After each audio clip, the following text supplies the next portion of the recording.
कुछ भी Z1 बराबर मान लो, जैसे यहाँ पर है कुछ ऐसे एग्जाम्पल ले लो, -2 + 5i।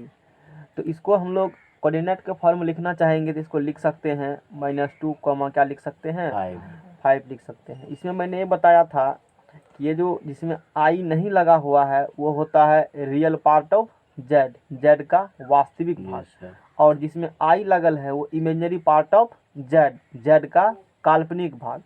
तो यहाँ पर वही लिखेंगे हम लोग, है ना, स्टार मार्क करके मान लो ऐसे लिख देते हैं, z का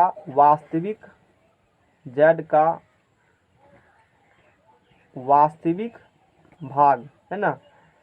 इसको इंग्लिश में कह देंगे हम लोग रियल पार्ट ऑफ z, है ना। इंग्लिश में बार बार हम यही वर्ड यूज करेंगे इसलिए मैं बता रहा हूँ।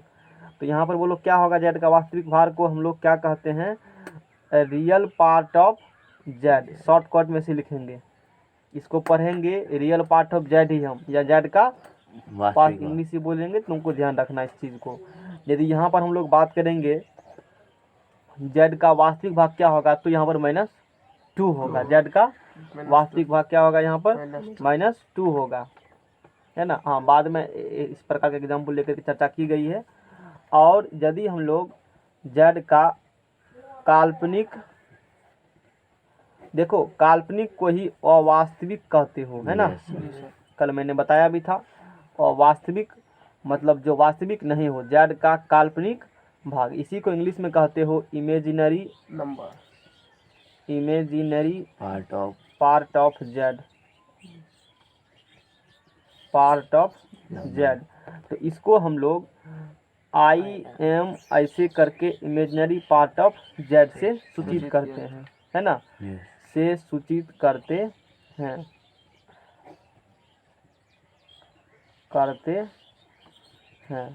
इतना बात समझ में आ गया ना।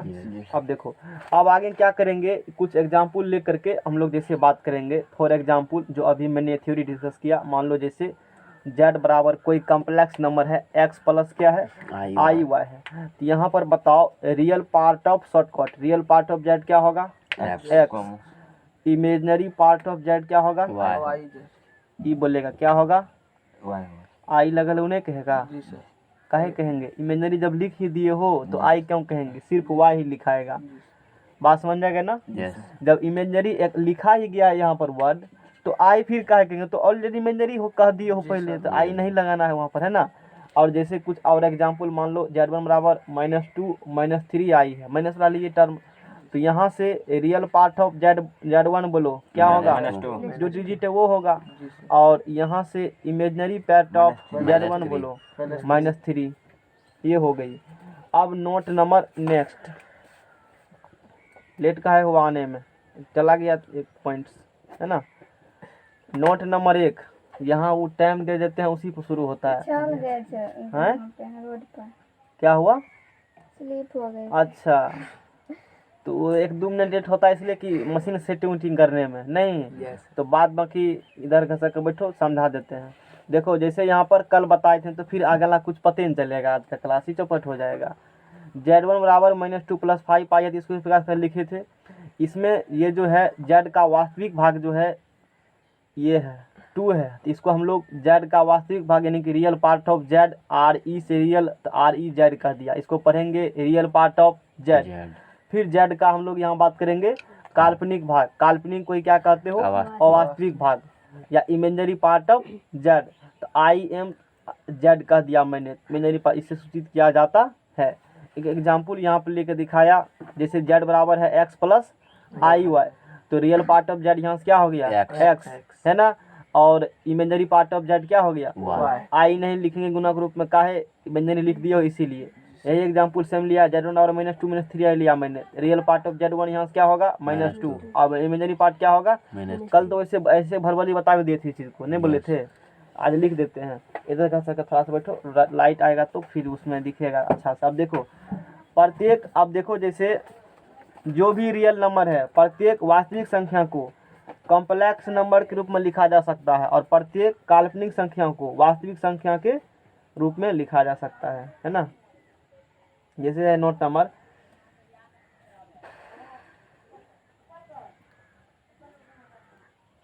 नोट नंबर 1 है, जैसे नोट नंबर 1 लिखते हैं, लिख देते हैं, ठीक रहेगा। प्रत्येक वास्तविक संख्या को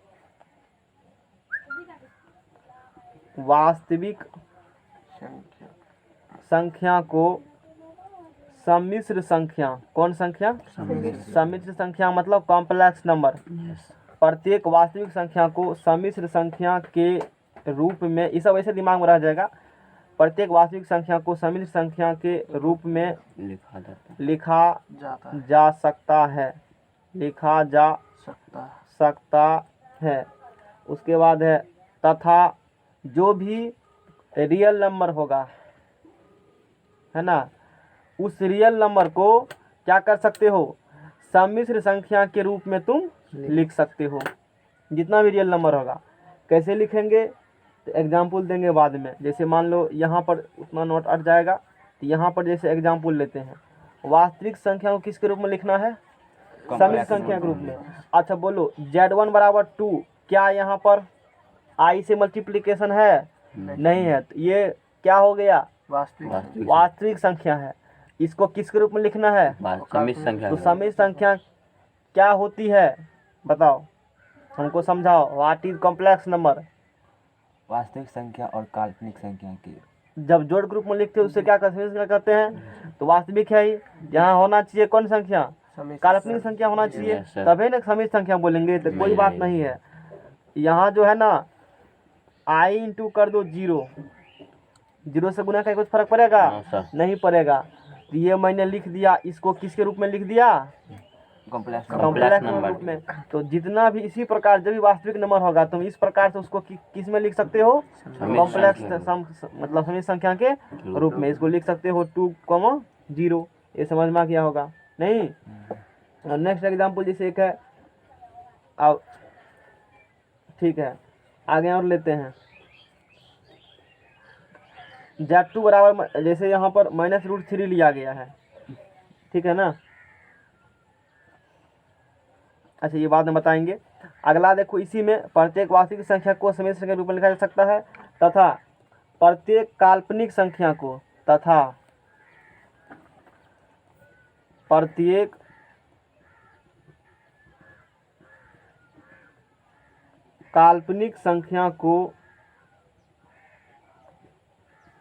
वास्तविक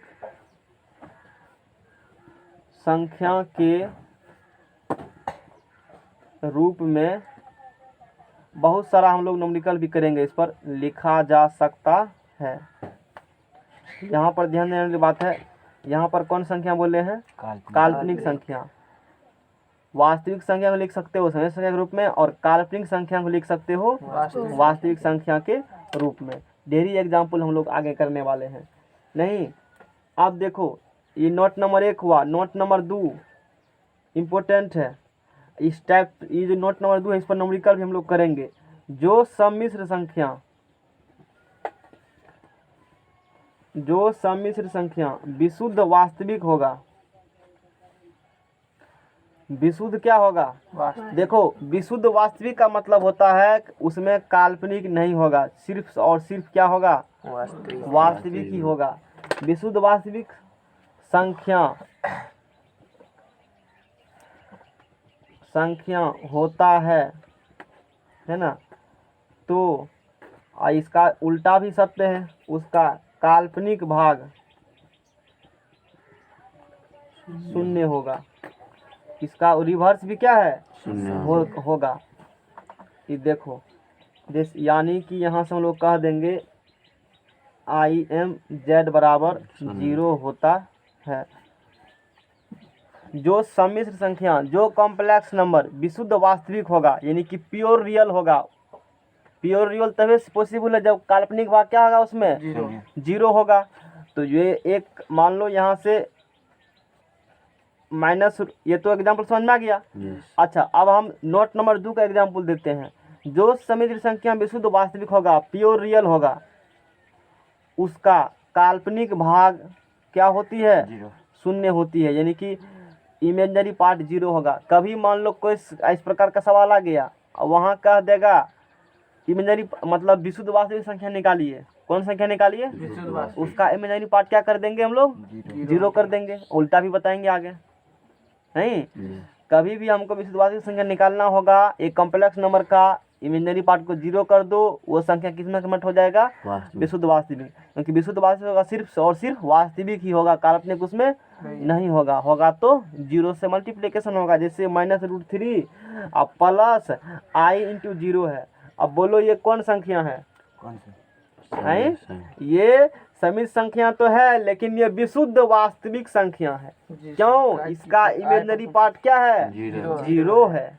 ये दो एग्जाम्पल, ये तो नोट तभी समझा दिए, ये नोट अभी समझा दिए, है ना। जीरो यदि यहाँ पर 2 3 4 लिख दो तो ये नहीं होगा। जैसे क्या पूछेगा, क्या ये है विशुद्ध वास्तविक संख्या, बोलेंगे नहीं। क्यों नहीं है, यहाँ पर इमेजिनरी पार्ट जीरो नहीं है। बात समझ में आ गया ना। तो यहाँ पर इमेजिनरी पार्ट क्या है, जीरो है, इसीलिए संख्या कौन संख्या हो गया, विशुद्ध वास्तविक हो गया। ओके, तो इसको हम लोग इस प्रकार से लिख सकते हो, -√3, 0 ETC। ये बात हो गई। नेक्स्ट पेज लो जाओ, इतना हम लोग चर्चा कर लिए। अब इसका जस्ट उल्टा देखेंगे, जो होगा विशुद्ध काल्पनिक तो उसका रियल पार्ट क्या होगा, जीरो होगा।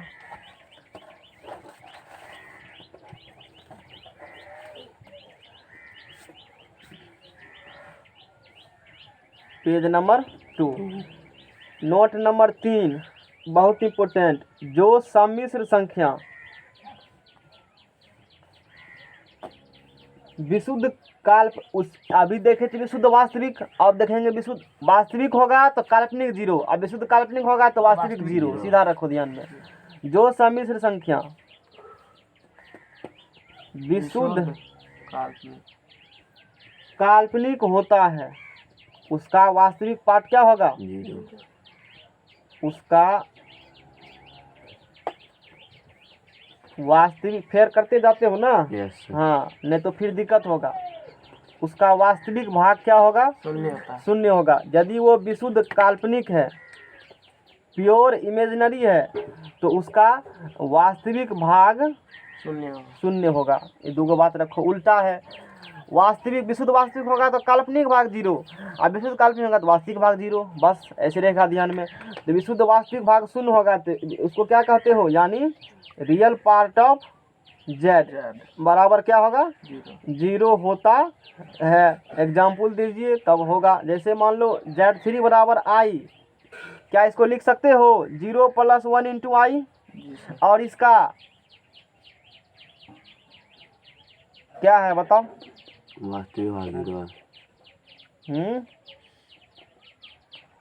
वास्तविक भाग क्या है, जीरो। काल्पनिक संख्या को। ठीक है, वास्तविक यही है, क्योंकि इसमें आई से गुना नहीं है, और जिसमें आई से गुना होगा वो क्या होगा, काल्पनिक होगा। ये विशुद्ध काल्पनिक है, क्यों, इसका वास्तविक भाग जीरो है। इसको इस प्रकार से लिख दो, समझ में आ गया होगा। और जैसे और एग्जांपल मान लो √3 आई लिया गया है, कुछ भी ले सकते हो एनीबॉडी। ये कौन संख्या है, प्योर इमेजिनरी है, क्यों, इसका रियल पार्ट क्या है, जीरो। लिख सकते हो ना इसको, 0 + √3 आई, तो 0 कमा क्या हो गया, √3। खेल ख़त्म हो गया। तो मैंने 3 को नोट्स बताया। 1 नंबर नोट्स ये, 2 नंबर ये। वास्तविक संख्या को इसके रूप समिश्र के रूप में लिख सकते हो, काल्पनिक को वास्तविक रूप में लिख सकते हो। विशुद्ध वास्तविक होगा तो काल्पनिक भाग जीरो होगा, विशुद्ध काल्पनिक होगा तो वास्तविक भाग जीरो होगा। सवाल जब करेंगे हम लोग तो देखेंगे। घर तुम बैठे बैठे A1 का थ्योरी पढ़ रहे हो, हैं। हम लोग को ऐसा मौका नहीं मिला था कभी पढ़ने का। घनश्याम बाबा कितना चक्कर लगाए, बारिश पड़े या नहीं पड़े तब नोट्स बना। इतना आसान नहीं है बनना। अब देखो,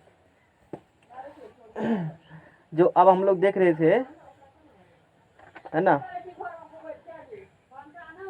ये अभी जो मैंने बताया,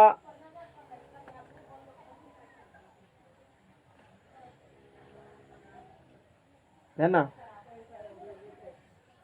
ठीक है। चलते हैं आगे। फिर क्या नोट बताया, हाँ, तो अब नोट नंबर 2 है, ठीक है। अपना 4 नंबर देख लेते हैं हम लोग। नोट नंबर 4, यदि Z1 और Z2 लाइन बाय लाइन कभी नहीं करना याद, जैसे तुम फिजिक्स केमिस्ट्री करते हो वो ध्यान में इतना रह जाएगा, उल्टा पुल्टा करके सवाल बनाओगे तू 4 बार, वो ध्यान में अपने रह जाएगा, बात समझेगा ना। वो तो इस प्रकार से मान लो लिख दिए हैं अच्छी तरीक़ा से, ताकि तुम बाद में पढ़ोगे तो फिर रिकॉल हो जाएगा। सिर्फ यदि फैक्ट्स लिखते तो दिक्कत थोड़ी सी होती है ना, रटना नहीं है इस चीज़ को, 1-2 बार पढ़ लेना और सवाल बनाना पूरा, अपने वो ध्यान में चले आएगी। आप समझ में ना। यदि Z1 और Z2 और Z2 दो सम्मिश्र संख्याएं हो, मान लो Z1 Z2 कोई सम्मिश्र संख्या है, ये x प्लस आई वाई, ये x माइनस आई वाई है, ठीक है। दोनों कब होगा बराबर, ये Z1 का जो भी होगा लिखा हुआ complex number a plus I b के फॉर्म में या x प्लस आई वाई के फॉर्म में, इसका जो लिखा होगा दोनों को बराबर करना चाहते हैं। यदि ऐसा हो, यदि Z1 Z2 दो सम्मिश्र संख्या हो, तब दोनों बराबर तभी होगा, तभी होता है जब इसका जो रियल पार्ट होगा इसके रियल पार्ट के बराबर होगा, और इसका जो इमेजिनरी पार्ट होगा इसके इमेजिनरी पार्ट के बराबर होगा।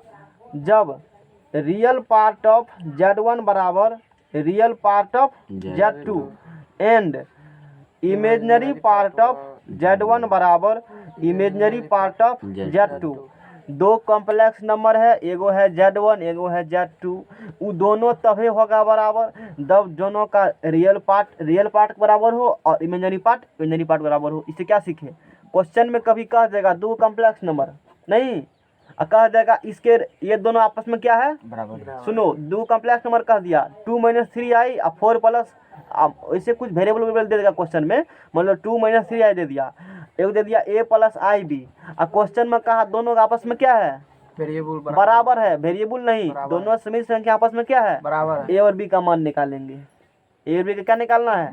अच्छा, दोनों बराबर है तो रियल बराबर, इमेजिनरी 2 बराबर a, उधर b बराबर 3 - 3 कर देंगे, मान निकल गया मुँह से। नहीं समझ में आया, ये क्वेश्चन समझ में आया जो सॉल्व कर दिए अभी। इस प्रकार का प्रॉब्लम जाएंगे तो वहाँ देखेंगे हम लोग, एक एग्जाम्पल लेकर के, मान लो यहाँ पर लिया भी गया है, हम लोग लेते हैं। जैसे यहाँ पर Z1 बराबर मान लो 2 प्लस क्या ले लिया मैंने 3i ले लिया, और Z2 बराबर ले लिया x plus i Y. Question में कहा है Z1 बराबर क्या है Z2 है, हमको नहीं ये क्वेश्चन दिया है ना, एक्स वाई का पूरा बात ये नहीं कहा गया है, ठीक है। यदि क्वेश्चन ये बात कह दिया है ना, क्वेश्चन में x बराबर 2 और y बराबर 3, ठीक है। तो पहला क्वेश्चन ये है, हमने कहा यहाँ पर कि Z1 बराबर 2 + 3i ये कॉम्प्लेक्स नंबर है, और Z2 बराबर x प्लस आई वाई ये कॉम्प्लेक्स नंबर है, और दोनों आपस में क्या है बराबर है। तब निकाले वैल्यू, किसका निकाले x और y के, इसीलिए Z1 बराबर Z2 है, implies that the real part of Z1 इसका बराबर रियल पार्ट ऑफ Z2 को होगा, और इमेजिनरी पार्ट ऑफ Z1 बराबर इमेजिनरी पार्ट ऑफ Z2, तो x बराबर 2 एंड y बराबर क्या होगा 3। अब मान लो एक एग्जाम्पल और है, जैसे -3 + 5i एक कॉम्प्लेक्स नंबर है, और 2 + 5i दूसरा कॉम्प्लेक्स नंबर है। बताओ क्या ये आपस में बराबर होगा, काहे नहीं होगा, इसका रियल पार्ट -3 इसका 2 है, इसीलिए दोनों आपस में बराबर नहीं होगा। क्या इतना क्लियर हुआ थ्योरी। इस प्रकार का प्रॉब्लम हम लोग आगे करेंगे। 3 4 के बाद बोलो 5 है। हाँ, यहाँ से थोड़ा सा अच्छा क्वेश्चन बनेगा। सम्मिश्र संख्या एक एक बात को हम तुमको क्लियर कर रहे हैं ना। सम्मिश्र संख्या Z का हंसटा रखो, यहाँ से कुटाने तो लगा लेना, एक ठो लेकर आना घर से। सम्मिश्र संख्या Z का योज्य प्रतिलोम नहीं। और ये चैप्टर फिर मुलाकात होगा जब पॉलिटेक्निक तुम्हारा इच्छा है करने का, तो फिर से मुलाकात इस चैप्टर का होगा। तो वहाँ पर मान लो फैकल्टी तो उतना डिटेल में चलेगा नहीं, बात पहले कहता है, चाहे कोई फैकल्टी पढ़ाएगा, यदि हम भी पढ़ाएंगे कोई भी पढ़ाएगा, उतना फुर्सत नहीं है हमको वहाँ पर। तुमको सब बात लिखेंगे, नोट लिखेंगे, स्टार मार करके सारा थ्योरी क्लियर कर देंगे। आधा पौने घंटा बहुत हो गया, और सवाल की ओर प्रस्थान करते हैं, क्योंकि वहाँ इसे भी थोड़ा सा हाई लेवल पढ़ना है नहीं। और सिलेबस में लिखल है विदाउट प्रूफ, तो भूल जाओगे कभी तो यूट्यूब मेरा याद कर लेना, वहाँ से नोट तुम्हारे पास रहबे करेगा, फिर से रिकॉल कर लेना। त्रिकोणमिति भी मत पढ़ना, मैथ का तुम कोचिंग नहीं भी पढ़ सकते हो, 1500 टका तुमको बच जाएगा वहाँ पर। बात समझा गया ना, जो कि सारा तुमको 11th क्लियर हो जाएगा तो फर्स्ट सेमेस्टर सेकेंड सेमेस्टर वही पढ़ थोड़ा सा डिफ्रेंशिएशन उतना कुछ नहीं है, इंटीग्रेशन है तो थर्ड सेमेस्टर तो डाला ही हुआ है, थर्ड सेमेस्टर का मैथ पढ़ाए हुए हैं सब ब्रांच को हम। नहीं तो पैसा बचा देंगे तुमको, एक साथ दो काम है, हमको फी दे देना बच जाएगा तो। सममित संख्या z का योज्य प्रतिलोम, additive inverse of complex number of z बता दिए, फिर से पढ़ना पड़ेगा ये है ना, थोड़ा सा हाई लेवल वहाँ जानना है। तो आधा तो लगभग 60% 70% तो जान ही जाओगे, 30% है वो भी जानना है, लेकिन उससे जनरली क्वेश्चन नहीं आती है एग्जाम में, ये भी पढ़ा देते हैं पहले, वो BSc लेवल का, लेकिन वो भी पढ़ा देते हैं। नहीं आता है तो पढ़ाना तो हमको सब होता है ना। Additive inverse of complex number, second semester में जिसको पढ़ाए थे ये मैथमेटिक्स, उसको 70 में 68 नंबर आया था एक ही विद्यार्थी को। नंबर ऑफ जेड, इसको माइनस जेड कहते हो। सम्मिश्र संख्या 70 नंबर का ही वहाँ एग्जाम होता है एक विषय का, और 30 का प्रैक्टिकल देगा तुमको, 750 का एग्जाम होगा, 400 का 7 × 5 = 35, 350 का होगा एक्सटर्नल बोर्ड एग्जाम हर एक सेमेस्टर में, और 400 का देगा कॉलेज। नहीं तो वो भी उतना आसानी से नहीं देता है, फलना बाबू है दे देंगे, बहुत माथा लगाना पड़ता है उसमें भी, टेस्ट उस्ट लेगा, लैब तब यह 10 फलान ठेकान, तो उसके बाद ही होता है। नहीं 350 का बोर्ड उसमें तो खुद से हाथ पैर चलाना पड़ता है जितना ला सको। तो 250 देते देते टॉपर सबको 260 बहुत हो गया, यहाँ विकेट हो जाता है। तो 250 आ गया तो ढेरी हो गया, 80% तक तुम्हारा टप जाएगा फाइनल ईयर में, मतलब हर एक सेमेस्टर में। क्योंकि 350 में 400 नंबर में उधर कॉलेज तुमको थोड़ा सा कॉलेज रेगुलर कर रहे हो ना, तो 350 ठका ही देता है, 350 उधर से आ गया, 250 तुम ला लिए बोर्ड से, कितने हुआ 600 हो गया ना, और 600 हो गया तो 80% सीधा 750 का है, उसमें भाग दो 600 से गुना करो 100 से, जो भी अपना है 600 बटे 750 और गुना 100, 80% काटा पहुँच जाएगा। नहीं तो मैट्रिक वाला को मैथे उठा उठा पटकता है, क्योंकि बेचारा पढ़ा नहीं है एको बार, और उसको एक बार सब टॉपिक पढ़े तो फार्मूला अटका गया 10 मार्क्स खाली, किसी तरीका से एंट्रेंस पास कर लिया, तो वहाँ बड़ा दिक्कत होगा। तुमको दिक्कत नहीं होगा वहाँ पर यदि करोगे तो, पहले तो एग्जाम तो निकाल लो, उसके बाद ही प्रोग्राम सोचना उधर का। नहीं इतना आसान भी नहीं है निकालना, 1.5 लाख बाबू साहब फॉर्म भरते हैं और सब तहने रहते हैं उखपाती सब।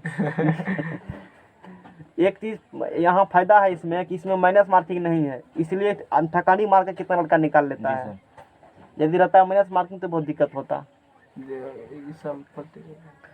हाँ तो एडिटिव फिर BC इसी में है माइनस मार्किंग। समित संख्या z का योज्य प्रतिलोम, additive inverse of complex number of z। तो योज्य प्रतिलोम जब निकालना होगा तो z का जगह क्या लगा देना, माइनस से गुना कर देना उसमें, तो उसका क्या निकल जाएगा, योज्य प्रतिलोम निकल जाएगा। हम लोग क्वेश्चन भी करेंगे, जैसे मान लो योज्य प्रतिलोम कहाँ होगा निकालने के लिए, कहीं पर गुणात्मक प्रतिलोम बोला है, हाँ योज्य प्रतिलोम भी कहेगा, ऐसी बात नहीं है नहीं कहेगा वो चीज़ है ना। अब बताते हैं कि गुणात्मक प्रतिलोम कैसे निकाला जाता है। गुणात्मक प्रतिलोम को डिस्कस किए हैं हम लोग, कैसे से नाम है उधर से देखो तो ला, वहाँ से क्वेश्चन इस पर हर एक नोट्स पे एक क्वेश्चन देते जाएंगे तो ठीक रहेगा, तुमको बनाने में कोई दिक्कत नहीं होगी।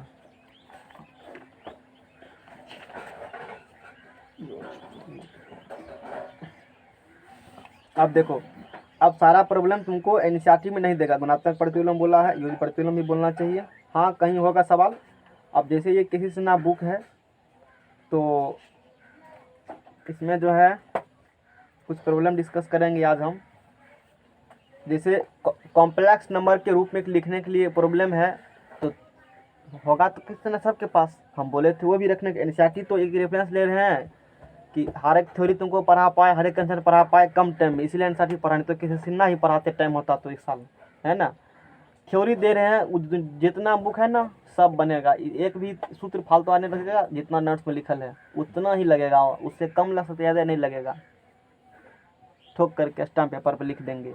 निम्नलिखित को समित संख्या के रूप में लिखिए, जैसे ये लिखा गया है तो इसको लिख सकते हो ना, माइनस की है क्या होगा बताओ, अरे 5 - 7 और रूट की साइड नहीं कर सकते हो, तो हो गया, देखो डायरेक्ट हो गया, इतना बात कह सकते हो, नहीं कराया है एग्जाम्पल। इसको लिखना है कॉम्प्लेक्स नंबर के फॉर्म में, रूट x है तो रूट एक्स प्लस आई इंटू 0 कर दो इसको। देखो यहाँ पर लिखा गया है ना। यस ये सबको बनाना सवाल को नहीं बनेगा ये। यस अब ये कहा है तो √3/2 माइनस √2/√7 इंटू में आई हो गया कॉम्प्लेक्स नंबर के फॉर्म में। यस तो ये कहा है तो √4ac इंटू आई कुछ नहीं आई है, हटा देंगे, आई दे इस प्रकार का थ्योरी तो हम करा चुके हैं पहले Yes, ही। sir. तो वही सवाल है, वैसे तुमको लिखना होगा, है ना। अब जैसे अभी नोट 2 को कराया तो देखो हम किसी सिन्हा को, मतलब मेरा रेफरेंस वही रहता है किसी सिन्हा, उसी को लेकर आगे बढ़ते हैं क्योंकि इसमें सारा चीज देता है। निम्नलिखित समित संख्या के वास्तविक तथा अवास्तविक भाग को लिखें। रियल और किसका वर्ग लिखना कहते हैं, इमेजिनरी पार्ट को, Imaginary और तो part लिखने का। के लिए बताया ही Yes, मैंने। sir. तो नोट में ही बोलो इसका रियल पार्ट √2 होगा, यस सर इमेजिनरी पार्ट ये हो जाएगा 2 बटे √70 हो जाएगा, Yes, होगा sir. कि नहीं। इसका रियल पार्ट √37, इसका इमेजिनरी पार्ट 19 √19 होगा, माइनस 1 को आई लिख देंगे हम लोग। Yes, क्या sir. सॉल्व हो गया सवाल? यस सर अच्छा आगे चलो, इसी प्रकार से तुम बना सकते हो सवाल, प्रॉब्लम सॉल्व कर सकते हो। अब जैसे x प्लस मान लो यही है तुमको 2 + 3 आई है, इसका निकालना जो माइनस से गुना कर देंगे, -2 - 3 आई हो जाएगा, इसका यूज प्रतिलोम होगा ना, एडिटिव इनवर्स ऑफ यू हो गया, माइनस से गुना कर दो हो गया, और कुछ थोड़े करना है, बस सिंपल सी बात है। नोट नंबर कितना होगा 6 होगा, ये ज़्यादा इंपॉर्टेंट है, इस पर सवाल ज़्यादा है, अभी तुरंत नोनी कलेक्ट करेंगे हम लोग। सम्मिश्र संख्या z का गुणात्मक प्रतिलोम, गुणात्मक प्रतिलोम, गुणात्मक प्रतिलोम को कहते हो या गुणज प्रतिलोम, गुणज प्रतिलोम इंग्लिश में बोलेंगे इसको मल्टीप्लिकेटिव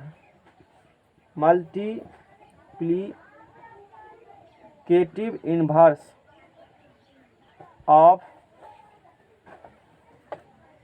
कॉम्प्लेक्स नंबर z। तो कुछ नहीं, इसका जो गुणात्मक प्रतिलोम निकालना है या गुणज प्रतिलोम निकालना है, multiplicative inverse of complex number z 1 क्या कर देंगे, z कर देंगे, फिर z का गुणा करो तो 1, उसका मतलब गुणात्मक प्रतिलोम मतलब ही 1 होगा। जब किसी भी संख्या का कोई भी कॉम्प्लेक्स नंबर दे देगा, उसका क्वेश्चन में ये कहेगा उसका क्या निकालिए, गुणात्मक प्रतिलोम या गुणज प्रतिलोम, जो तुमको एनसीईआरटी में जो दिया है ना, देखो यहाँ से क्या कहा लिखने के लिए लिखा है ना, है। अब देखो जैसे पहला सवाल मैंने बता दिया, कहेगा वो तो बताए कहाँ, एगो एग्जाम्पल लेंगे, कहेंगे सब इसी प्रकार से बन जाएगा, एगो बता के दिखाएंगे सवाल को, टेंशन मत लो। अभी जो नोट हम तुमको दिए हैं, प्रश्न 11 से कहाँ तक, 13 तक बोला है, यानी यहाँ तक क्या निकालिए प्रत्येक का गुणात्मक प्रतिलोम कहा है, उसी का मैंने थ्योरी दिया, एक सवाल लेकर के डिस्कस करेंगे। तो 1/z ही क्या होगा, उसका गुणात्मक प्रतिलोम होगा, है ना।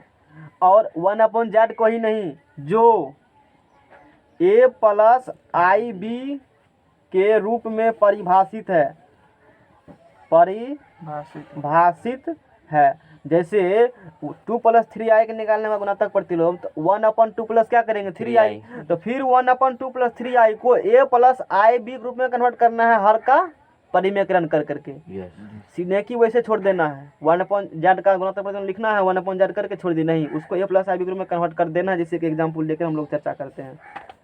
सारा स्टेटमेंट नेक्स्ट पेज लो, एक एक बात लिखल है, नहीं है लिखल है, तो फिर आसान होता है पढ़ाने में, सूत्र लिखो और सवाल दे ही सुख कहते हैं उसको, नहीं हम सोचते हैं वैसे कही, लेकिन वैसे कह भी नहीं करता है विद्यार्थी, बुझता है कि प्रूफ करता है, इसीलिए प्रूफ करवाएंगे सब।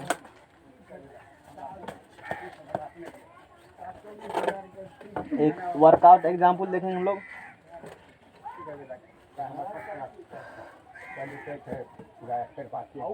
तुम बुक से एग्जाम्पल लेकर, अब देखो जैसे एक सवाल ये बनाएंगे ना, अभी एक भी प्रॉब्लम उसका नहीं सॉल्व करेंगे इस टाइप का, तुमको सब बना कराना है। यस सर बस बुक खरीद ली हो, कौन बुक खरीदे हो, हाँ तो जा कर के बनाना, कोई भी बुक बना सकते हो, नहीं कोई भी बुक बनेगा, इंटर लेवल हो, पॉलिटेक्निक लेवल हो, कोनो लेवल हो, जो चैप्टर पढ़ा दिए वो चैप्टर आ गया है, बनेगा ही बनेगा, नहीं बनने का सवाल ही नहीं पैदा होता है, दावा ठोक के कहते हैं।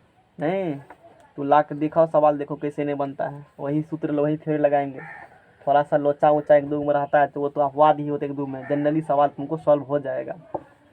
तो आगे हम लोग पेज नंबर कितना होगा, ये 3, पेज नंबर 3 होगा। अब जैसे एग्जाम्पल तुम कोई भी ले सकते हो, जैसे z = 2 - 3i का गुणज प्रतिलोम निकालो। क्या निकालो इसका? गुणज प्रतिलोम निकालें। उससे पहले एक चीज बताएंगे यहाँ पर, जैसे सूत्र देखो, एक ठो काम वाला सूत्र है, a प्लस आई बी। तुम देख लेगा ना उसको, a माइनस आई बी। तुम बताओ a plus b into minus b बराबर हम देख लिए। ई बोलेगा a square minus b square, आए ए स्क्वायर माइनस हाँ, इसका बोलो। अब बोलो क्या लिखेगा यहाँ पर, बोलो क्या लिखेंगे? ए स्क्वायर माइनस आई स्क्वायर बी स्क्वायर। बोलो, ही बोलेगा, कुछ बोल देगा तो मान लेगा, बुर्बक थोड़े है ही। वैसे सेकंड स्थान में बोलो, रैमपुर में सेकंड स्थान तुम ही हो ना परसेंटेज में। तब कौन है? अच्छा, जो भागा था वो कहाँ गया? ब्रिलियंट। तब अच्छा, अच्छी बात है। समाचार नहीं पूछते हो कौन चैप्टर पढ़ रहा है, अभी क्या चैप्टर पढ़ा है, नहीं पूछते हो समाचार? जाकर खबर लो ना, हम तो कहते हैं सबका खबर लो। नहीं तो अब इसको क्या करेंगे, देखो a plus b into A minus b जो हम लोग काम करते हैं, तो a से 1 मल्टीप्लाई करते हो। इसको सूत्र हम प्रूव कर रहे हैं, तो एक बार डायरेक्ट कर देते हैं। तो a गुना ए स्क्वायर, a गुना i b minus a i b, क्या ऐसा होगा? ऐसा होगा। फिर आई बी से गुना करोगे a को, तो प्लस आई बी ए, और फिर प्लस माइनस आई गुना आई स्क्वायर, और बी गुना बी स्क्वायर। तो जाने वाले को कोई नहीं रोक सकता है। या स्क्वायर होगा ना, आई गुना आई स्क्वायर, बी गुना बी स्क्वायर हो गया। तो ये तो चला गया, तो माइनस क्या निकला? आई स्क्वायर बी स्क्वायर। तो आई स्क्वायर का मान क्या होगा? -1। तो माइनस माइनस प्लस, तो तुमको डायरेक्ट रखना है, इसीलिए a plus I B into A minus दिमाग में होना चाहिए। A square plus B square, minus यहाँ पर नहीं होगा, इसीलिए मैंने बताया इस चीज़ को। बार बार ऐसा आएगा, जो यहाँ डिजिट है सेम डिजिट यहाँ आएगा, और जो यहाँ डिजिट है सेम डिजिट यहाँ आएगा। डायरेक्ट हम क्या लिख देंगे? ए स्क्वायर प्लस। तब नहीं पूछना कैसे लिखें, कहेंगे होता है, लिखल था नोट में, नोटबुक में लिखल था, होती है। तो अब सॉल्यूशन हम लोग करेंगे। तो जो मैंने थ्योरी यहाँ पढ़ाया, कुछ नहीं करना है, थ्योरी को फॉलो करो, आप मंजिल तक पहुँच जाओ। समिति संख्या z का गुणात्मक प्रतिलोम या गुणज प्रतिलोम multiplicative inverse of complex number z 1/z होगा। तो वी हैव, मेरे पास क्या दिया हुआ है? z इक्वल टू 2 माइनस क्या है? 3i। इसीलिए multiplicative inverse of z, multiplicative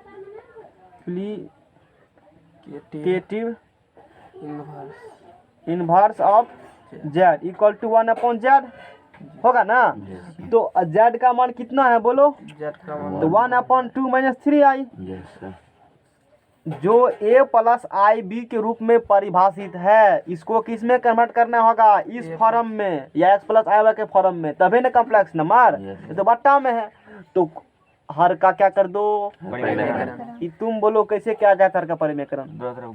किससे गुना करेंगे बोलो? हर से क्या करेंगे?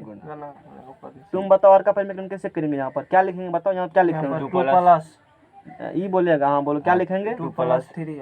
अच्छा, तब ध्यान में हमको लगा खा पी के बैठ गया है, बोला मैंने से है नहीं, इसलिए तो पूछ रहे तनी मनी।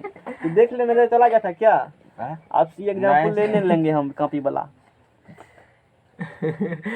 हाँ तो चलो, 2 प्लस 3i, देखो काम करेगा फार्मूला? 2 दूनी 4, 3 तिया 11। ये तो माइनस फार्मूला था, तू प्लस का लिख दिया। बोलेंगे मेरा मन है मेरे हाथ में कलम है, मेरा मन है मेरे हाथ में कलम है। रोक कर दिखाओ, जा है करेगा, लिख कर हम बढ़ जाएंगे। ए प्लस बी, ए माइनस बी मास्टर साहब ए स्क्वायर बी स्क्वायर पर आए, आप तो ए प्लस लिख दिए, तो गलत है। कहेंगे ठीक है, लेकर आना, वो नोट कर हुआ नहीं, एक चैप्टर का 500 टका लेते हैं। 2 प्लस 3i 9 4 13। अंश अलग होता है कि हर अलग होता है? एगो कॉपी कलम दो, इसको एक टेस्ट लेंगे अभी। एगो कॉपी कलम सब लोग, तो हम लोग बताते हैं। देखो क्वेश्चन बहुत छोटा था, नहीं अच्छा तुमसे बाद नहीं मिलेंगे, शाम में आना पढ़ने के लिए, तो तुम्हारा हम हिसाब भारी करेंगे पहले। हाँ अंश अलग होता है कि हर अलग होता है? तुम बताओ, अंश अलग होगा कि हर अलग होगा? हमेशा अंश अलग होता है, हर कभी भी अलग नहीं होता है। जैसे मैंने एक एग्जाम्पल बताया, अभी पूछा था क्वेश्चन तुम लोग से, x प्लस वाई अपन 2 है और दूसरा है 2 अपन एक्स प्लस वाई। इसमें जनरली आदमी थोड़ा सा है आसान लेकिन कंफ्यूज कर जाते हैं, और तुम भी कंफ्यूज किया, वो बात हम पहले से जानते थे, है ना? तो याद रखो, हमेशा क्या अलग होगा? अंश हर अलग नहीं होगा। अरे तो रटा दिए, अरे प्रूव करके भी हम दिखाएंगे। मेरे पास सब अस्त्र होता है नहीं, मेरे पास दोनों तरफ धार है, इधर भी और इधर भी, इसलिए सोच समझ कर काम करना है। तो ये क्या होगा? अंश अलग होगा, x by 2 plus y by 2। हाँ क्या होगा ऐसा? अच्छा, ये नहीं मानेंगे, क्या इसको सोल्व करने पे आएगा? आएगा। एलसीएम कितने होगा? आप बन 2 2 कैंसिल, एक्स प्लस क्या हो गया? बस ये हम तुमको एक क्वेश्चन पूछे थे, सिर्फ एक स्टेप हम जानने के लिए कि इसको तुम कैसे लिखते हो, ऐसे लिखते हो कि नहीं, सिर्फ इतना टेस्ट करना था हमको, एक लाइन नहीं। अब देखो, क्या इसको लिख सकते हो 2 अपन एक्स प्लस 2 अपन वाई? लिख सकते हो नहीं लिख सकते हो? बताओ, लिख सकते हो? इसको क्यों नहीं लिखेंगे? काहे नहीं लिखेंगे? क्योंकि इसका एलसीएम है, दोनों गुना के रूप में नहीं आएगा। अंश अलग होता है, हर अलग नहीं, क्योंकि इसको अंश अलग करेगा फिर ये आ जाएगा। तुम हर को नहीं कर सकते हो अलग, नहीं कहेंगे हम करेंगे। तो देखो आता है वो सॉल्व करने के बाद, एलसीएम होगा एक्स वाई, कट गया तो वाई गुना Y 2y, Y Y cut गया तो एक्स गुना एक्स 2x। क्या इसको सॉल्व कर, इसको ये लाया, इसको सॉल्व करने के बाद ये डिजिट आया नहीं, इसका मतलब हमेशा क्या अलग होगा? हर कभी अलग अब नहीं भूलेगा कभी। छोटी सी बात है, तरीका पूछने का थोड़ा सा चेंजिंग, क्वेश्चन फर्सिंग। तो 2 प्लस 3 आई अपन क्या 13 है, तो अंश क्या होगा? अलग होगा। हम पहले विद्यार्थी पूछ लेते हैं, बाबू तुम्हारा कौन चैप्टर स्ट्रॉन्ग है, मतलब कौन विषय पहले पूछते हैं, अब विषय में चैप्टर पूछते हैं, चैप्टर में टॉपिक, तब उससे पूछताछ थोड़ा सा स्टार्ट करते हैं, ताकि उसको ये नहीं कहे ये तो पढ़ाए ही नहीं थे सर, ये हमको तो याद ही नहीं है, तू तो पहले कह दिया, हमको इसी से पूछना चाहिए नहीं। तो वो बात ही है, ठीक है। धीरे धीरे सब दूर कर देंगे, काल कष्ट से दूर कर देंगे, टेंशन मत लो। 2 प्लस 3i अपन 13, अंश क्या होगा? अलग होगा। तो 2 अपन 13 plus 3 upon 13 into I, this is a complex number. ये क्या है? एक्स प्लस आई वाई के फॉर्म में है, ए प्लस आई बी के फॉर्म में है। इसको तुम ऐसे भी लिख सकते हो, 2 अपन 13 प्लस आई इंटू 3 अपन 13। अब बोलो क्या कहना है? बन गया सर? हाँ बन गया, हुआ, समझना गया ना? तो ये तो हम जानवे करते थे, तो बनाया कहाँ? ये तो पहले तुम कहता, जब हम बताते तो तुमसे करवाए पहले हम नहीं, ये तो पक्का कहता, ये तो आसानी था नहीं कहता ये बात, इसलिए पहले करवा लिए हम। तब हम बताए तो तुम मौका नहीं मिला कहने का, हम तो यही सोच रहे थे, सोचा तो कहाँ बनाया। नहीं मुझा बात को, तो वो बात है। तो मैंने ये सवाल बता दिया कि ये गुणज, प्रतिलोम, एडिट का मल्टीप्लिकेटिव, इन्वर्स और जेड कैसे निकाला जाता है। तुमको क्या करनी है, ये प्रॉब्लम्स 11, 12 और 13 सॉल्व कर करके आनी है, और मैं कॉपी चेक करूँगा कल। जी सर। तू बनाया है कि नहीं बनाया है? 11, 12, 13 समझ में आ गया ना? ओके। अब हम लोग क्या करेंगे, जैसे 5 नंबर नोट की बात करेंगे हम लोग, 6 नंबर नोट पढ़ेंगे, प्रॉब्लम हम लोग डिस्कस करेंगे, है ना? 5 नंबर के हम लोग चर्चा करेंगे, रूट माइनस ए इंटू रूट माइनस डी, नहीं, root minus a, focus on this topic are not in this examination point of view, this topic are examination point of view। Hindi समझ में गया ना? समझ गए sir. Root minus A into root minus B, root minus A बोलो तो root A I, root minus B बोलो तो root B I, I square, root A गुना root B, root under A B होगा, रूट अंडर आई स्क्वायर का मान -1, तो minus A B. बोलो क्या कहना है, बोलो, सवाल हुआ सॉल्व है? इसको मैंने ये लिखा, ये हुआ रूट माइनस ए इंटू रूट माइनस बी बराबर माइनस का रूट ए बी। खोपड़ी में गए हो कि नहीं गए हो? नेक्स्ट प्रॉब्लम देखो, ये तो मैंने दो रूट अंडर जो संख्या उसको गुना करके दिखाया। अब दो कॉम्प्लेक्स नंबर को जोड़ करके दिखाते हैं। मैंने दो कॉम्प्लेक्स नंबर को गुना करके बता दिया है और यहाँ पर भाग के भी कई तरीका सिखा दिया। दो कॉम्प्लेक्स नंबर को मैंने गुना करने के लिए सिखाया, यहाँ भी सिखाया ना। यहाँ भाग दिया तो नहीं, सब चीज़ का गुना भाग किया तुम, भाग भी सिखा दिया। अब क्या सिखाते हैं? जोड़ भी सिखाएंगे, नहीं वर्गमूल भी सिखाएंगे। टेंशन लेने का नहीं, देने का। 6 नंबर में देखो, जैसे एक कॉम्प्लेक्स नंबर है x1 प्लस आई y1, दूसरा कॉम्प्लेक्स नंबर है x2 प्लस आई y2, दोनों को जोड़ दो। क्या करो जी? तो रियल रियल में जुटेगा और इमेजिनरी जैत में खाएगा। तो Z1 प्लस क्या निकालना है? x1 किस में जुटेगा? x2 में। इसीलिए x1 जोड़ देंगे किस में हम लोग? x2 में। और इमेजिनरी में रियल में जुटेगा। तो आई कॉमन ले लो और कोष्टवा में होगा y1 प्लस y2। दो को जोड़ने के लिए दिखाए न, गुना सिखाए, भाग सिखाए, जोड़ कहेगा घटाओ भी लगले सुन वो भी सिखाए दीजिए। तो बोलते हैं ठीक है सिखाए देते हैं।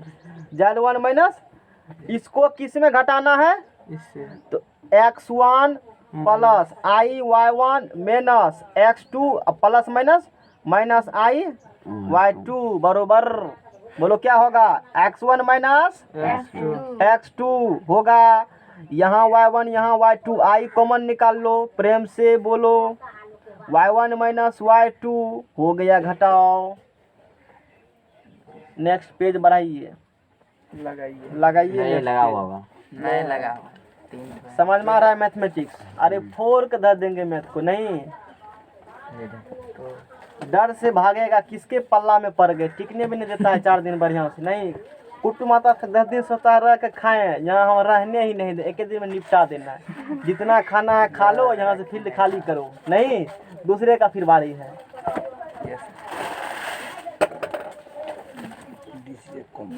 अब है क्वेश्चन है मेरा एक्सरसाइज 8.2 का सॉल्व। 8.2 ही है ना? अरे ये 5.1 है, वो 8.2 कल ही पढ़े थे, नहीं कल का 8.2 को अभी तक नहीं भूले हैं। त्रिकोणमिति पूरा पढ़ाए और क्या पढ़ाए? बाइनोमियल पढ़ाए। अब चल रहे कॉम्प्लेक्स। 2-3 दिन का मेहमान ये भी है। फिर ये हम लोग बजा उजाए पी बजाएंगे। वो खत्म होगा तो फिर देखेंगे पतरा में कौन चैप्टर अच्छा है, उसके बाद उसको हम लोग करेंगे। नहीं तो 6 नंबर के, हाँ ये भी थोड़ा सा लंबा भी है। कोऑर्डिनेट ज्योमेट्री भी थोड़ा सा हाईटेक चैप्टर है, उसको भी जान करने शुरू किए थे। थोड़ा सा तुम मजबूत हो जाओ तो फिर वो हम लोग शुरू करेंगे। दिमाग का ऑपरेशन कर देता है वो चैप्टर, ऐसा है। आसान है, फिर भी लोग तो पढ़ाते ही नहीं। सेकेंड वॉल्यूम है वो, मतलब 11th का। थर्ड वॉल्यूम तो समझता नहीं है, सेकेंड वॉल्यूम पढ़ाता है। 5 plus √2i upon 1 minus √2i, इसको a प्लस आई बी या x प्लस आई बी के रूप में लिखना है। तो यानी कि कॉम्प्लेक्स नंबर के रूप में क्या करना है, इसको लिखना है। तो कॉम्प्लेक्स नंबर रूप में लिखने के लिए निचला में कुछ नहीं होना चाहिए। यहाँ पर नीचा में क्या है? 1 माइनस √2i है, आई नहीं है। 1 माइनस क्या है? इसको घुसकाना, यहाँ से खिसका दो। इतना आसानी से खिसकेगा, गांव समाज के लोग नहीं है तो खिसक जाएगा। नहीं, हर का क्या कर देंगे हम लोग? परिमेयकरण कर देंगे। करो 5 प्लस अब नहीं दिखाई देगा। 5 plus √2i 1 minus multiply by 1 plus √2i upon 1 plus √2i। कुछ काम है क्या? 5 plus √2i upon 1 minus √2i। अब क्या करेंगे, यहाँ से गुना भाग करेंगे। पवन जी बताएंगे। बताइए पवन जी, इसको मल्टीप्लाई करना है, क्या करनी पड़ेगी? इसको से गुना होगा इससे। कैसे फिर से बताइए, यहाँ पे लिखाइए हमको। मेरा कमजोर है जैसे बेसिक स्ट्रक्चर, बताइए। 5 क्या करेंगे मल्टीप्लिकेशन, बताइए। 5 गुना 5 गुना 1, उसके बाद बताइए प्लस प्लस वही बात है। आए √2 गुना √2 √2 गुना √2 सही बोल रहे हैं पवन जी। टू आई तुम बताइए। √2i गुना √2 आए ये बताएंगे। क्या नाम है तुम्हारा? आए छोटू। छोटू कुमार, बताइए छोटू जी क्या होगा यहाँ पर? यहाँ पर होगा 2i आए 2i तुम बताओ अब क्या करेंगे यहाँ से, तुम बताओगे? यस बताओ। 5 into 1 किया, उसके बाद 5 into √2i करेंगे। इस पैकेट से कहाँ बोली तभी? अभी बोला तो √2i। पहले लिख दिए थे उर्ला। कहाँ लिखे थे? कहीं लिखल है √2i? कहाँ लिखल? अभी तो लिखबो नहीं किए हैं। ये तो सरासर झूठ हुआ।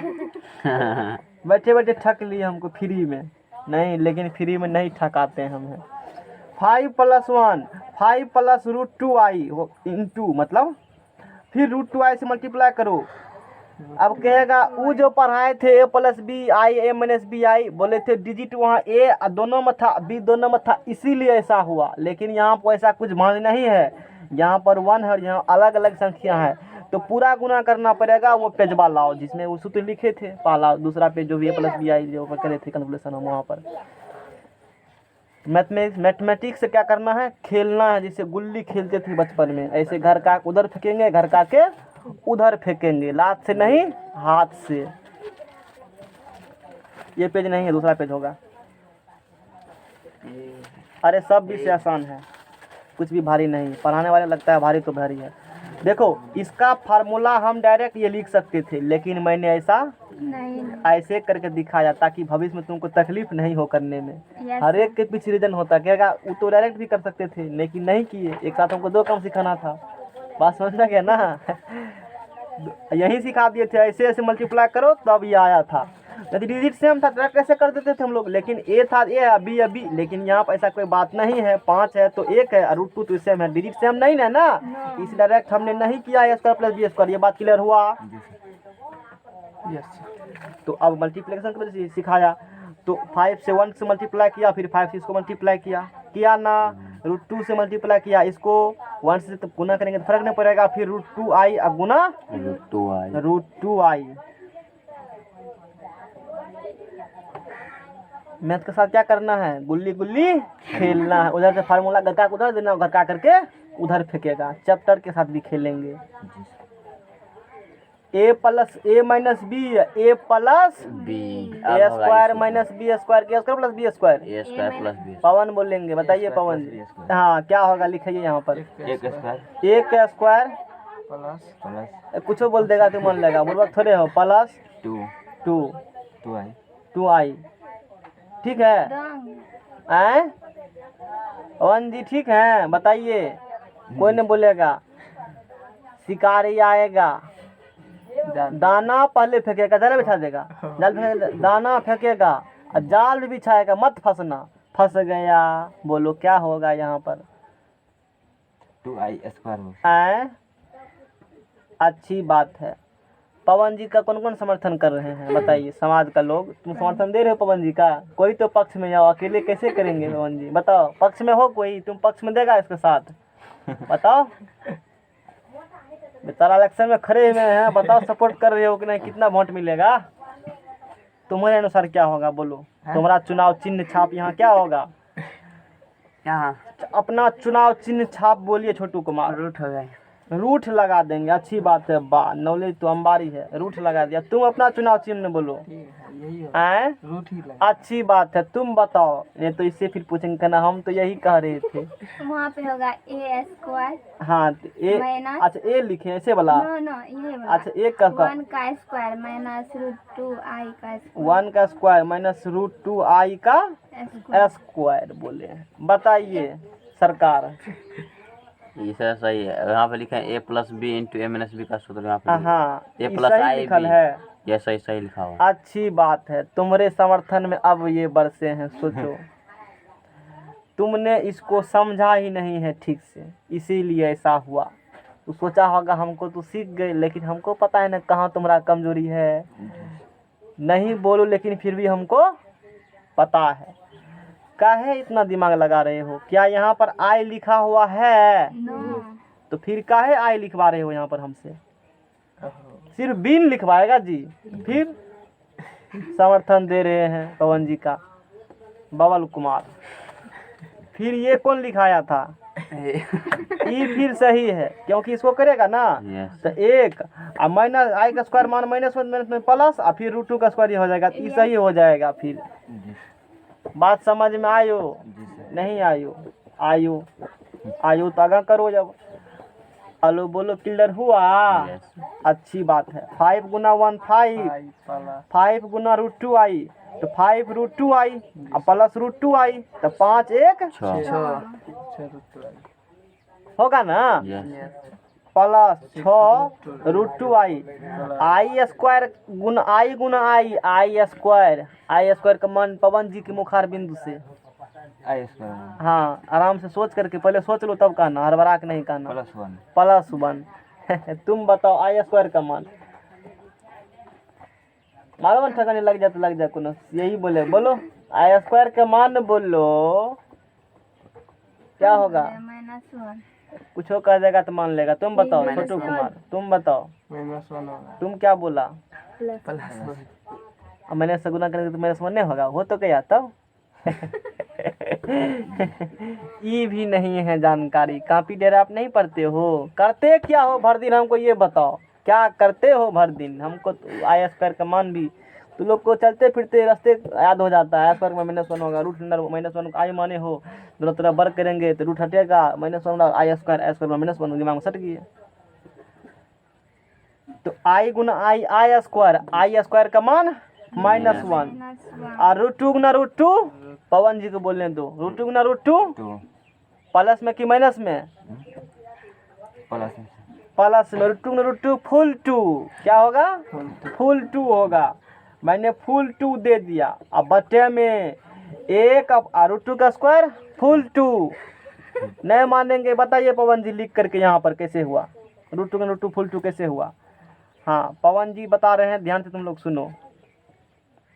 ये क्या लिखे हो? 9 अच्छा 4 लिखे हो। अच्छी बात है, वो तो ठीक है। थोड़ा सा और दिमाग को एलेबोरेट करेंगे तो रूट 2 गुना रूट 2 लिखनी हमको है ना? वो तो 4 ठीक है, थोड़ा सा और कंसेप्ट बिल्डअप करना चाहते हैं। और यहाँ पर लिखल है रूट 2 का क्या लिखल है? स्क्वायर। तुम क्या कर सकते हो? रूट का मतलब पावर में कितना होगा? स्क्वायर 1/3 के 1/4। रूट हटाएंगे तो क्या आएगा? स्क्वायर तुम बताओ, तुम ही पहले बता दो। रूट हटाएंगे तो क्या आएगा? 1/4। तुम बताओ, छोटू कुमार बताएंगे, तुम ही बता दो। 1/2 आएगा। है कुछ हो चलो 1/4 1/3 ऑप्शन 2/2 कहाँ तुम ला लो? तुम बताओ। हैं? हाँ बोलो ना। तू तो खूब पढ़ल लिखल है, वैसे नंबर इतना ला लिए हम। बोलो क्या होगा? ये भी नहीं है जानकारी में, नहीं सोचो। क्या बताएंगे? कोई भी पढ़ेगा तो कहेगा कैसा लड़का पढ़ाता है। तो रूट यहाँ नहीं है ना कुछ हो तो 2 भगवान छुपे हुए हैं। अब हटते हैं ना तो वो घातांक करनी 7वां क्लास का है, नहीं है ना? अब पहले चैप्टर यहीं शुरू हुआ है, घातांक और करनी। 3.1 एक्सरसाइज शायद मिल जाएगा। भारतीय जीवन की किताब में जाकर उल्टा करके देख लेना। बात समझ में गया ना? 8 में फुल डिफिनेशन। 8 में फुल, 7वां भी है ना? Yes. वहाँ भी है, 8वां में भी है। देखो इसको अभी तक याद है। रूट हटाते पावर 1/2 और 2 बाबा विराजमान पहले से है, 2 कट गए तो 2 बन गए, इसीलिए रूट का स्क्वायर फुल 2 कहते हो। बात समझ में गया ना? और यहाँ पर बोलेंगे 2 रूट 2 है तो 2 के पावर 1/2 गुना 2 के पावर 1/2 और गुना पावर जुड़ते हैं 1/2 एक होंगे तो 2 के पावर 1/2 प्लस 1/2 हो गए ना? तो 2 पावर 1 यानी कि 2 हो गए। ये हुआ बेस्ट एक्सप्लेनेशन इसका। दिमाग में गया? कहाँ से निकालते हैं पता चला तुमको? यार दिल से खींच कर निकालो उसको। अरे कहाँ भागेगा? तुम्हारा पुछरी तो हम धर लिए हैं, भागेगा कहाँ? टांग हाथ फेंकेगा, निकाल लेंगे घींच करके। तुम्हारा मतलब क्या खींच निकाल रहे हैं? वो जो कन्फ्यूजन है उसको अंदर से घिस घिस करके निकाल रहे हैं। दबी हुई बात को निकालना क्या कहते हो उसे पर्यावरण मतलब अति व्याकरण में जो मतलब इस प्रकार से कुछ है पढ़े थे। बाल का खाल उदारना, देवी हुई बातों को फिर से उखाड़ना, इसी कहते हैं ना। तुम तो बाल का खाल उखाड़ मतलब दबी बातों को फिर से उखाड़ना, तो है वहाँ मुहावरा है नहीं है। बाल का खाल उखाड़ना मतलब दबी बातों को फिर से उखाड़ना। ओके, तो बोलो 5 - 2 क्या होगा? +3 की -3? प्लस का 3। कोई इतना भी कमजोर नहीं जितना आप समझ रहे हैं। वो तो नहीं बोल रहे हैं इसीलिए, बोलेंगे तो सब भाग जाएगा। 3 से भाग दो, 1 - 3, 3 दूना, ये हो गया। इतना को मैंने लिख दिया। ये कितना को लिखा जी? 5 + √2i अपॉन 1 - √2i। यही हुआ मेरा। इसको लिख दिया a + i(b) के फॉर्म में, या x + i(y) के i पहले के पीछे लगा सकते हो। बोलो ये किसको समझ में आया और किसको समझ में नहीं आया? समझ में आया? कितना बहुत है कॉन्सेप्ट कॉन्सेप्ट कुछ भी नहीं था, तुम्हारा कॉन्सेप्ट खराब था। वही का घस के निकल जाते तुरंत, हम नहीं घसते। 1-1.5 मिनट घस के निकल जाएंगे सवाल को। तुम सुझाव देखो हम बना रहे हैं, इस बात में है तो हैं। तो मैंने ये प्रॉब्लम डिस्कस कर चुका हूँ। अब देखो इसी प्रकार से जो इतना इसको हम मंथन इसलिए किए, मेरा मोटिव ये होता है सवाल बताओ 1, कंसेप्ट बताओ उसमें 10, ताकि 10 सवाल तुमको फिर बन जाए। यही मेरा मोटिव एम रहता है। जैसे I पर -35 है तो कल बता चुके हो ना, 1 बटा कर देना I पर 35, उसका फिर निकालो तो उस प्रकार से हो जाएगा। हर का परिमीकरण कर करके तो बनाया भी है, इसको देखना तुम। उसी प्रकार से अब सारा क्वेश्चन तुमको यहाँ से लेकर के यहाँ तक सॉल्व करना है। कैसे करना है तुम जानो, सारा चीज़ बता चुके हैं हम। सारा कैसे सॉल्व करके करना है, बात समझा गया ना। गुना भाग करना है, गुना I Q to U उस प्रकार समथिंग आएगा, बस सीधा इस प्रकार से काम। जहाँ I के पावर जहाँ x अधिक होगा, अब फर्स्ट पेज जो पढ़े थे ना पहला दिन, उसको देख लेना एक बार, वो सॉल्व तुमको हो जाएगा। एगो दिक्कत है वही ना, I गुना भाग तो I हटा दो तो बचा ला गुना भाग हो गया। I टेंशन क्या लेते हो? I की जगह पर तो I² -1 रख दो। जहाँ I² आएगा, जहाँ IQ आएगा तो वहाँ रख देंगे -I, जहाँ I4 आएगा तो वहाँ 1 रख देंगे। तो फिर इसमें कंफ्यूजन वाला बात किया। तो 1 से लेकर के कहाँ तक सॉल्व होना चाहिए कल? हाँ, तो कोई पूछेगा ना फलना सवाल नहीं बनाया, वो हम तभी बताएंगे जब तुम्हारा कहाँ भी देखेंगे गलती किए होता, वैसे नहीं बताएंगे सवाल। बात समझ जाएगा ना। सवाल कैसे बताते हैं? चेक करेंगे कहाँ गलती, वहाँ दूर करेंगे। डॉक्टर का काम क्या है? यही है ना, जहाँ दवाई जरूरी है वहीं देना चाहिए। नहीं कि गया है डॉक्टर साहब हमको इलाज कर दीजिए, अरे क्या प्रॉब्लम है, इलाज कर दीजिए डॉक्टर साहब। वो सब जांच लिखेगा, ब्लड जांचिए, जांच नो पता है डॉक्टर साहब सीधा कह देगा फला बीमारी है, उसी पर पकड़ेंगे। तो वही बात हम करेंगे, तुमको बना कराना है, देखेंगे कहाँ दिक्कत हुआ है, बीमारी को पकड़ कर इलाज उसका कर देंगे, कॉन्सेप्ट क्लियर हो गया। इतना बकबक किए हैं, थोड़ा सा काम तो कर आओगे उसके लिए। तो कल से फिर हम लोग नया टॉपिक मतलब अगला चैप्टर आर्यन तल है उसको डिस्कस करेंगे, काम आगे करेंगे। आज का प्रोग्राम यहीं तक। मैथमेटिक्स का जाओ बाहर घूम फिर लो आप।